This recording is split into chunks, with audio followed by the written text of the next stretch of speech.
दोस्तों, स्वागत है आप सबका मेरे YouTube channel English digital classes पर। आज मैं एक बड़ी ही खूबसूरत सी पोयम लेकर आप लोगों के साथ हूँ, जिसका नाम है अ लीजेंड ऑफ द नॉर्थलैंड।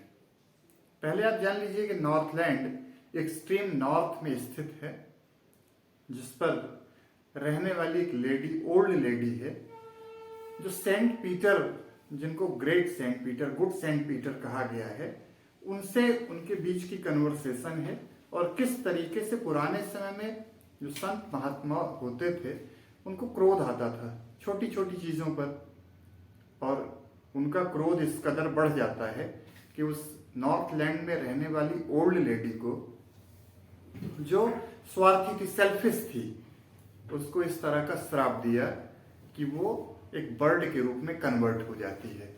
आइए इस कहानी को सुनते हैं और आपके लिए मैं जितने भी स्टैंजाज हैं उनको एक्सप्लेन कर रहा हूं लाइन बाय लाइन।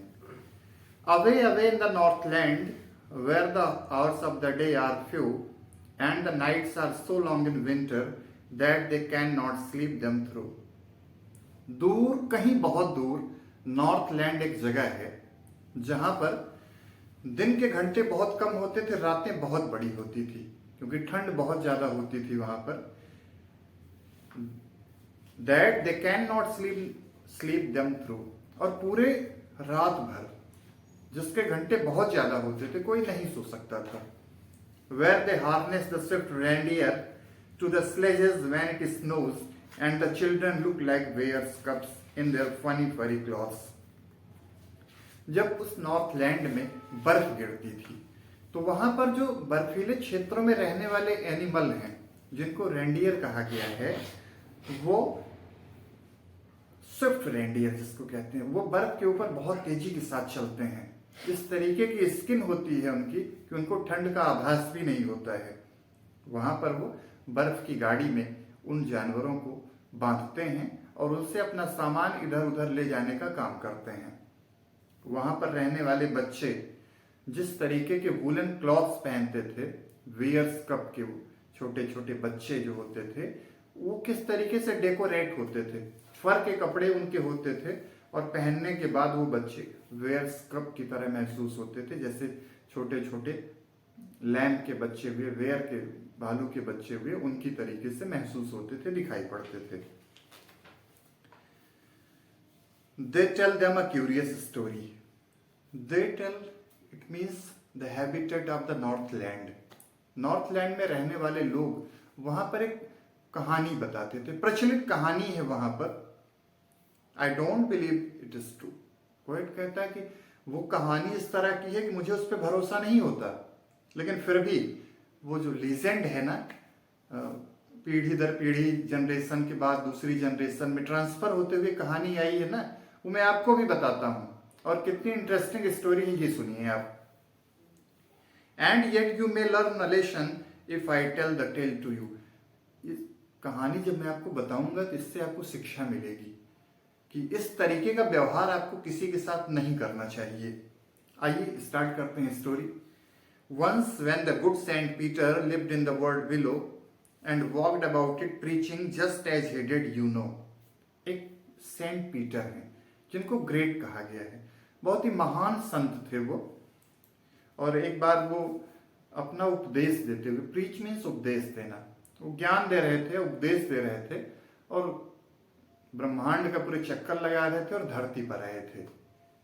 घूमते घूमते नॉर्थलैंड पहुंच गए वो, और वहां पर वो जब पहुंचते हैं तो एक ऐसी जगह पर पहुंचते हैं जहां पर एक कॉटेज है, एक कुटिया है, हट कह लीजिए। He came to the door of a cottage in traveling round the earth, where a little woman was making cakes and baking them on the hearth. Northland के अंदर एक अच्छी सी कुटिया है जिसके अंदर एक ओल्ड लेडी रह रही है, और वो उस समय हर्थ मीन्स भट्टी पर उसने अंगीठी जलाकर रोटियां बनाने का काम वो कर रही थी। And being friend with fasting for the day was almost done. दिन लगभग बीतने को था और खाने को गुड सेंट पीटर को कुछ नहीं मिला था, जिसकी वजह से उनको भूख लगी थी, बहुत ज्यादा भूख थी। He asked her from her store of cakes to give him a single one. Single one, ध्यान दीजिए इस लाइन पर, रोटियां जहां बनाकर जिस सेल्फ में रखी जा रही थी वहां से गुड सेंट पीटर ने सिर्फ एक रोटी की डिमांड की कि एक रोटी दे दो, भूख से मरा जा रहा हूं, भूख बहुत ज्यादा लगी है। उसको सिर्फ एक रोटी की डिमांड है। So she made a very little cake. तो उस ओल्ड लेडी ने क्या किया, उसने कहा ठीक है एक रोटी की बात दे देती हूं। उसने गुड सेंट पीटर के लिए रोटियां बनाना शुरू किया। जैसे ही वो रोटी बनाना शुरू करती है, but as it baking lay she looked at it and thought it seemed too large to give away. रोटियां उसने बनाई और बनाने के बाद जब सेंकना शुरू किया, सेंक के सेल्फ में रखा तो उसको लगा अरे मैंने तो बहुत छोटी रोटी बनाई थी, ये इतनी बड़ी कैसे बन गई। Therefore she needed another. और उसके बाद ओल्ड लेडी ने थोड़ा सा आटा जो गूंथा गया था, डफ जिसको बोलते हैं, उसमें से एक छोटा टुकड़ा लिया और फिर से रोटी बेलना शुरू किया रोलिंग पिन से। And still a smaller one. इस बार सोचा था कि और छोटी रोटी बनाऊंगी गुड सेंट पीटर के लिए, but it looked when she turned it over. जब रोटी पक गई तो फिर देखा as large as the first had done. ये रोटी तो उतनी बड़ी बनी है जितनी कि इससे पहले वाली बनी थी। फिर क्या किया, ओल्ड लेडी ने दूसरी रोटी बनाना शुरू किया। And then she took a tiny scrap of dough. Tiny scrap, इस बार और छोटा टुकड़ा लिया आटे का। एंड रोल्ड इट फ्लैट, और बेल कर उसको फ्लैट कर दिया। And baked it thin as a wafer. और जब उसको बेला ना तो वेफर की तरीके से बिल्कुल पतला कर दिया, आर पार एकदम दिखने वाला। But she could not part with that. उस रोटी को भी ओल्ड लेडी अपने से अलग नहीं कर पाती है, इस बात का डिसीजन नहीं कर पाती कि यही रोटी दे दे जिसमें उसने बहुत कम आटा लिया है। उसको लालच आ जाती है और उस रोटी को भी अपने खाने के लिए वो रख देती है सेल्फ में। For she said my cakes that seem too small when I eat of them myself. जब मैं रोटियां अपने खाने के लिए बनाती हूं तो कितनी छोटी महसूस होती हैं, आर ये too large to give away. और जब इसको सेंट को देना है, सेंट पीटर को देना है, तो कितनी बड़ी दिखाई पड़ रही है। So she put them on the self. और उस रोटी को भी ओल्ड लेडी ने अपने शेल्फ में रख लिया अपने खाने के लिए। देन गुड सेंट पीटर ग्रू एंग्री। बाहर दरवाजे के पास बैठे हुए थे गुड सेंट पीटर, इंतजार कर रहे थे कि अब खाने को मिलेगा। लेकिन लगातार रोटियां अपने लिए बना बना के सेल्फ में रखने से जो इतनी देरी हुई, गुड सेंट पीटर को गुस्सा आ गया, क्रोध आ गया। For he was hungry and faint. बहुत भूखे थे, मूर्छित होने वाले थे लगभग। And surely such a woman was enough to provoke a saint. ऐसी लेडी जो इतनी लालची है, इतनी स्वार्थी है कि अपने सेल्फ से वो एक रोटी नहीं दे सकती किसी सेंट को। तो सेंट का गुस्सा इस बात पर बढ़ गया और कहा कि ये मनुष्य के अवतार में रहने लायक है ही नहीं, इसने मेरे क्रोध को भड़का दिया। भूख के मारे जान जा रही है, बेहोश होने वाला हूं, मूर्छित होने वाला हूं, और इसकी ये चतुराई। And he said you are far too selfish. Saint ने उस ओल्ड लेडी से कहा कि तुम बहुत ही स्वार्थी महिला हो। To dwell in a human form. Dwell means live, रहना। मनुष्य के अवतार में रहने लायक, ह्यूमन के फॉर्म में रहने लायक तुम हो ही नहीं। To have both food and shelter.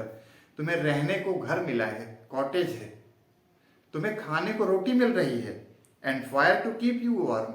और नॉर्थ लैंड जैसे क्षेत्र में, जो एक्सट्रीम नॉर्थ में है, जहां से ठंडी ठंड पड़ती है, वहां पर तुम्हें शरीर को गर्म करने के लिए आग भी मिली हुई है। रहने को घर मिल गया, खाने को रोटी मिल रही है, और ठंड से निजात दिलाने के लिए तुम्हारे पास आग है। उसके बाद भी तुम्हारी ये स्थिति है। Now you shall build as the birds do.